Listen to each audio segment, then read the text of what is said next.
કહેવાય છે કે આ કળિયુગનો જમાનો છે અને આ જમાનામાં કોઈનું નથી, પરંતુ દર વખતે એવું નથી હોતું. ઘટના છે સુરતની અંદર એક મહિલાના 4 લાખ રૂપિયા પડી જાય છે. એમણે દાગીના વેચીને ઘર ખરીદવા માટે થઈને આ 4 લાખ રૂપિયા જે છે એ લીધા હતા. હવે આ 4 લાખ રૂપિયા પડી જાય છે, પરંતુ કહેવાય છે ને કે હજુ પણ ક્યાંક કોઈના દિલમાં રામ વસે છે. અને મુકેશ તળાવિયા નામના વ્યક્તિના પૈસા મળે છે અને વ્યક્તિ એના મૂળ માલિકને 4 લાખ રૂપિયા પાછા આપે છે. જો ધારે તો કદાચ પૈસા પાછા ન આપત અને મજા કરી શકત અને જે પૈસા છે એનાથી પોતાનું કંઈક સારું કામ કરી શકત, પરંતુ એમણે નક્કી કર્યું કે ઈમાનદારીથી મોટું કંઈ નથી હોતું.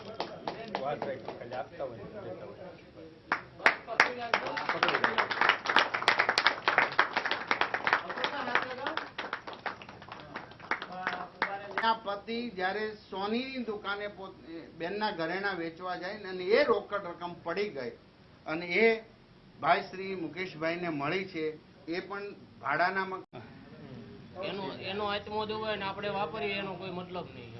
તો એટલા માટે થઈને શિક્ષણ મંત્રી પ્રફુલ્લ પાનસરીએ એમનું સન્માન કર્યું અને કહ્યું કે અમારા વિસ્તારમાં આવા લોકો છે એનો અમને ગર્વ છે. એમનું સન્માન કરવામાં આવ્યું અને ખરેખર આવા જેટલા પણ લોકો છે એમને ધન્ય છે કે હજુ સુધી એમના લીધે થઈને આ દેશની અંદર, આ દુનિયાની અંદર ઈમાનદારી જળવાઈ રહી છે.